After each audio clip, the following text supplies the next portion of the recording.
Bonjour à tous, ici Soup533 pour une nouvelle vidéo et cette vidéo sera consacrée à un set Lego Star Wars sorti pour cette année.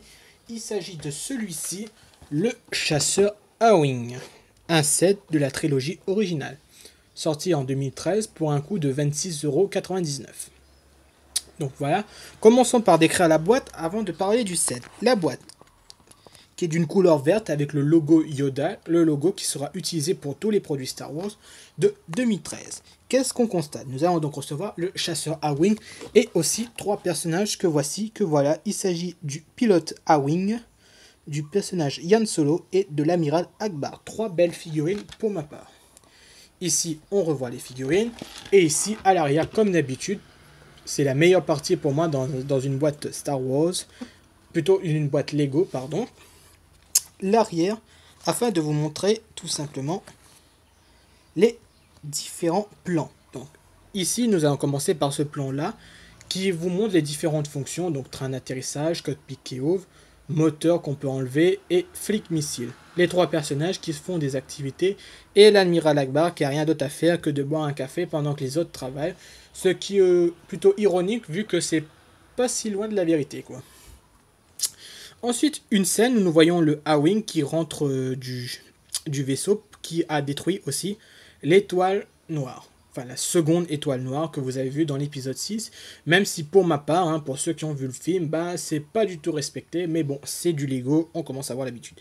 Et c'est surtout que le pilote qui a détruit l'exécuteur revient comme si de rien n'était à la mission. Bref, c'est une happy end à la Lego. Et enfin, en dernier, différents plans du chasseur, vu de dessus, vu sur le côté et vu à l'arrière. Mine de rien, la boîte est plutôt jolie, belle, et c'est ce qui m'a surtout donné envie de prendre ce set là, parce que c'est vraiment une belle boîte. Ensuite, côté notice, on reprend le plan qu'on retrouve sur la boîte. Niveau publicité, c'est à peu près la même chose qu'on avait eu pour le Battle Pack Clone, ce que je trouve plutôt dommage. Battle Pack All Republic, hein, que je vous ai fait. Puisque bon voilà, c'est un code qui vous permettra de voir une vidéo du Jabba, du palais de Jabba. Bon, bref. Ici, une page pour vous montrer les différentes figurines que vous obtenez de la première vague, même s'il n'y a pas tout, puisqu'il manque le set avec Captain Rex, Obi-Wan Kenobi et un droïde assassin, puisqu'il y avait un set spécial édition qui est sorti aussi. Mais malgré tout, les figurines sont plutôt variées et je trouve même plutôt excellentes. Même s'il y a beaucoup de soldats, mais c'est des soldats de différentes périodes, donc c'est plutôt pas mal.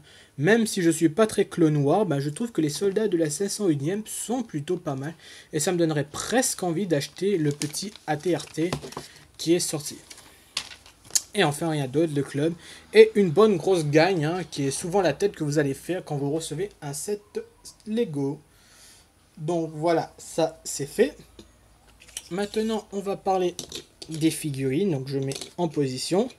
Je vais enlever mon support de façon à ce que on puisse bien voir les différents modèles. Commençons par ce personnage là qui est le légendaire amiral Akbar et qu'on se souvient tous dans le film avec sa phrase "c'est un piège" ou "it's a trap", qui a fait la popularité de ce personnage.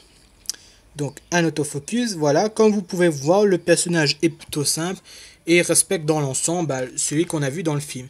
Ce personnage est déjà sorti, comme je vous ai dit, il est sorti dans un set 2008, le Home One, justement son vaisseau qui était en fait un playset avec le chasseur A-Wing, etc. Et nous voyons ici l'amiral Akbar comme accessoire, une tasse à café transparent. Bien que la raison m'échappe de nous donner une tasse transparente, même si je pense qu'un petit pistolet blaster aurait été plus pratique si jamais le vaisseau se fait aborder, pour se défendre au moins, mais sinon ça reste plutôt réglo, dans l'esprit bon enfant de Lego. Je vous montre le torse ici, la tête, qui est en fait un nouveau moule, donc voilà. Plutôt bien. Ensuite, deuxième personnage, et pas n'importe lequel, il s'agit du célèbre contrebandier Han Solo, qui est cette fois-ci, lui, est nouveau. Enfin, c'est ce que dit la boîte, mais j'ai comme l'impression qu'on l'a déjà vu dans un set. Alors ici nous voyons sa tenue qu'il utilise pour aller sur Endor. Et il est équipé d'un petit pistolet blaster. Donc la figurine, on reprend sa tête et sa coiffe habituelle avec un nouveau torse. Ici sérigraphié comme vous pouvez le voir. Bien comme il faut. Donc voilà, on commence maintenant à avoir l'habitude d'un tel standard de qualité chez Lego. Et enfin, pour moi, bizarrement, la figurine qui est pour moi la plus intéressante dans le lot, et pourtant qui est un personnage qui s'appelle juste Ah oui, mais j'ai plus son nom en tête, mais qui a quand même détruit l'exécuteur, hein, faut pas l'avouer, qui s'est sacrifié pour détruire cet immense vaisseau. Il s'agit de ce pilote-là. J'ai plus le nom, mais ça reviendra plus tard, sûrement après la vidéo, comme d'habitude. Et plutôt, ben, la figurine, je la trouve extrêmement bien foutue et extrêmement bien détaillée. Déjà, une nouvelle pièce, hein, donc son casque, qui est plutôt d'une très bonne facture. Et enfin, l'arrière. Donc, j'ai pas grand chose à dire, puisque je vous montre tout simplement la figurine, pour vous faire une idée. Mais elle reste plutôt incroyablement jolie, et pour moi, l'une des plus belles figurines sorties pour le moment. Franchement, déjà que je l'ai mis fièrement dans mon armoire avec des autres figurines exclusives que je vous ai reviewées sur ma chaîne. Croyez-moi, elle vaut bien son pesant de cacahuètes. Franchement, rien que pour ça, je vous recommande surtout d'acheter ce set pour ces figurines parce que vous obtenez l'amiral Akbar qui est plutôt une figurine assez difficile à choper, un nouveau Yann Solo et surtout ce pilote avec les nouveaux accessoires.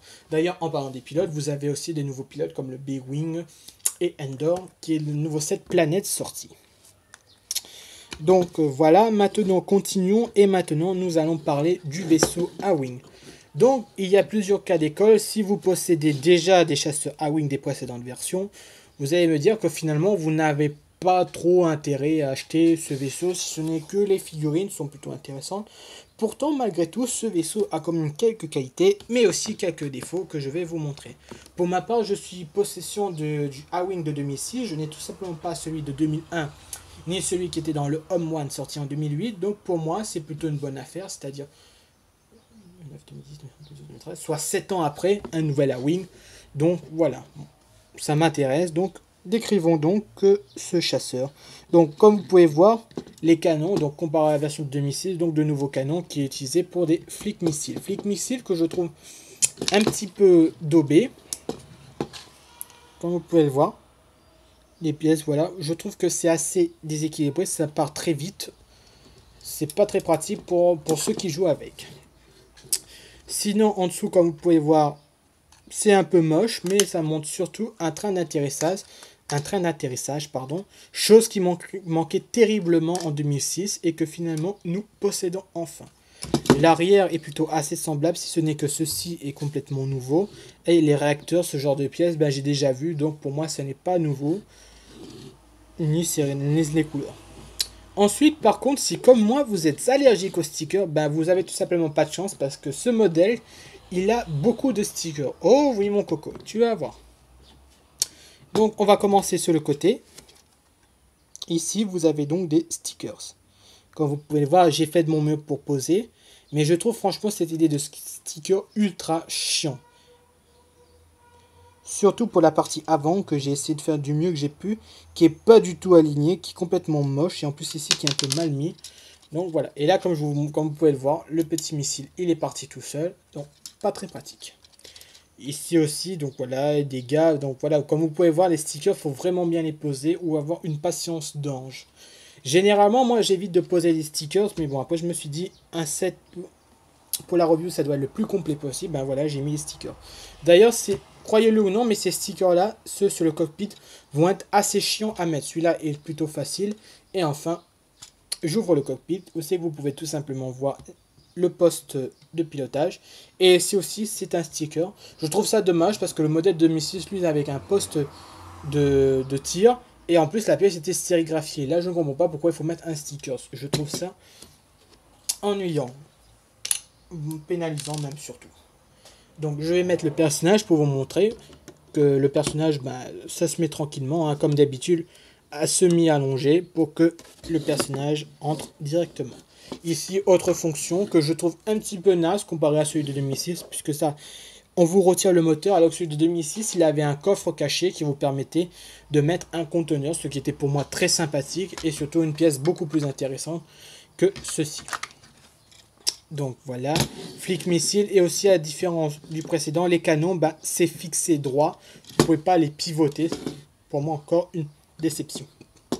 Par contre, le cockpit, c'est nouveau, puisque c'est totalement différent. Je n'avais pas ce genre de cockpit. Ben maintenant, j'ai ce genre de cockpit. Donc au final, ben, pour résumer vite fait, ce chasseur à wing, ben, il y a du bon et il y a du moins bon. Du bon, ben, c'est sympa de revoir un nouveau chasseur à wing qui complète les X-Wing, les Y-Wing, les TIE Fighter. J'espère juste que Lego va sortir le rival du A-Wing qui n'est d'autre que le TIE Interceptor ou TIE Interceptor en français. Donc j'apprécierais vraiment que Lego le sorte parce que c'est un chasseur taille, franchement. J'aime beaucoup les chasseurs taille. Je suis un fan absolu des chasseurs taille. Mais l'Interceptor taille, franchement, il a une très bonne place dans mon cœur. C'est franchement l'un des meilleurs chasseurs qui a été fait. Et d'ailleurs, je trouve que à la différence de pas mal de vaisseaux Star Wars, je trouve que l'Interceptor taille n'a pas pris vraiment une ride. Je trouve qu'il est encore assez bien épuré pour un univers science-fiction. Si un univers science-fiction devait sortir cette année, ce qui est le cas. Mais je trouve que l'Interceptor, j'espère que d'ailleurs pour le prochain film le prochain film, la nouvelle saga, j'espère qu'on reverra un peu ces chasseurs parce que pour moi, ils méritent franchement de revenir sur grand écran à la différence du chasseur taille. Même si j'aime le chasseur taille, mais je trouve que l'Interceptor taille, c'est vraiment the vaisseau qui représente l'Empire. Donc voilà, ça c'est fait. Ensuite, ben, le vaisseau, la construction, elle est plutôt rapide. Ça dure, moi j'ai pris ça en 10 minutes, même en prenant tout mon temps. Le fait que les sachets soient rangés dans l'ordre, que c'est modulaire, fait que la construction est en général très rapide. Donc faites aussi attention, comme vous pouvez voir plusieurs fois, ces petits canons ont tendance à partir. Niveau fonctionnalité, pas grand chose, cockpit wood, moteur, train d'atterrissage. C'est un vaisseau et généralement pour bien jouer avec, il faut l'accompagner d'un autre vaisseau. D'ailleurs, en parlant d'accompagner, c'est aussi un set, à la différence de d'autres sets, où c'est que vous n'avez que les gentils là, donc que un camp, donc pas de quoi s'amuser. C'est vraiment fait pour compléter votre flotte rebelle.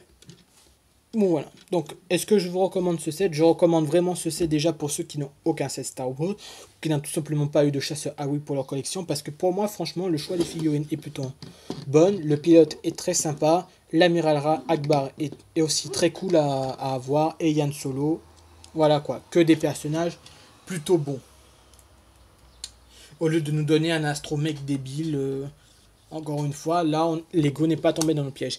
Après, comparé au modèle de 2006 que j'ai, ben, autant ça, c'est plutôt pas mal, autant les canons sur le côté, je trouve pas terrible.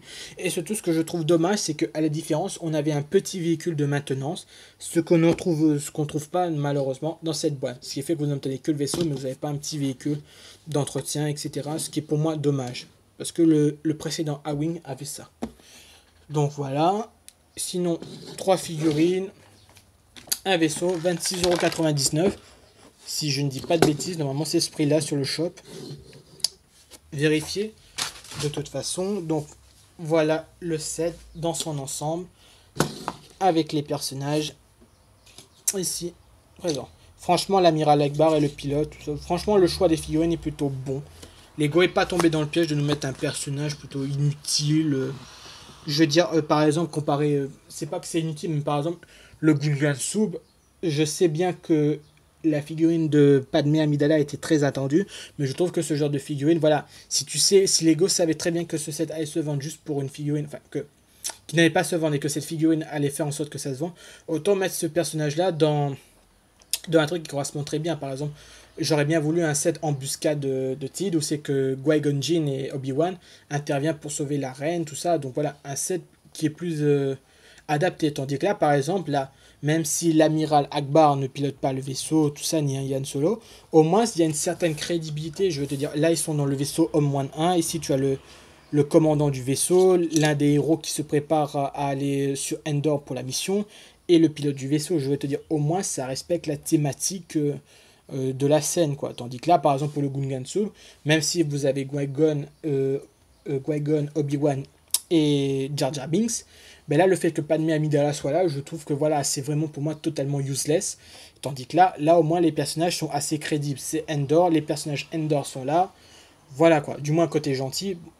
Donc, ça va. Ça reste plutôt cool. Le choix est plutôt bon et respecté. Bon, je pense que vous avez compris ce que j'ai voulu dire, je ne vais pas me répéter. Donc voilà, le choix des figurines est bon, le prix est assez intéressant. Bien sûr, évidemment, il y a eu des râleurs parce que tout simplement un nouveau A-Wing. Mais si comme moi, vous n'avez eu votre dernier A-Wing, c'était celui de 2006, ou que vous nous avez tout simplement pas, bah franchement, je vous dis honnêtement, foncez, c'est pour moi un très beau vaisseau. En fait, j'apprécierais même que Lego refasse des sets de ce gabarit-là, c'est-à-dire par exemple peut-être pour le prochain TIE Interceptor, au lieu de sortir un TIE Fighter qui coûtait, je sais pas moi, le TIE Fighter, même si je l'aime bien, il coûte 69 euros, tout ça, je vais te dire, c'est beaucoup trop difficile à mettre de l'argent dedans. Tandis que ce set-là qui coûte 26 euros, soit moins, on va dire 30 euros, allez, arrondissons, bah, au moins 30 euros, c'est plus facile à sortir. Et là, j'ai envie de dire, tu te fais moins enfler. Parce que franchement, je reviens encore vite fait encore une fois sur le TIE Fighter.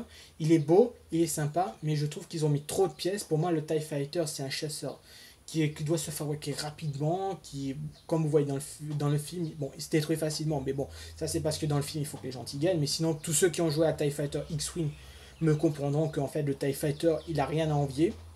Donc voilà, ça c'est dit.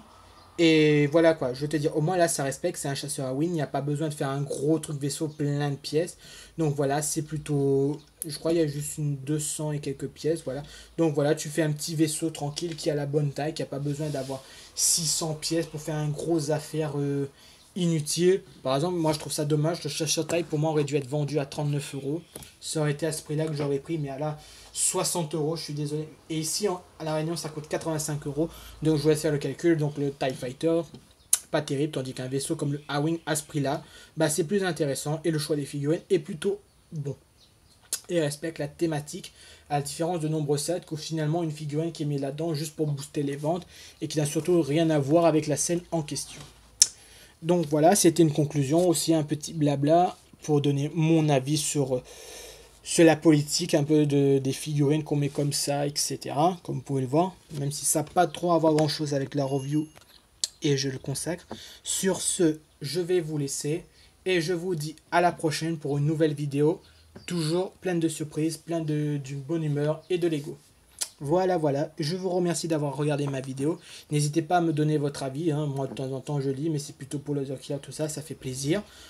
Et puis voilà, allez, je vous laisse vraiment, au revoir, à très bientôt, prochaine review, on verra ce sera pour quand, et à bientôt, au revoir.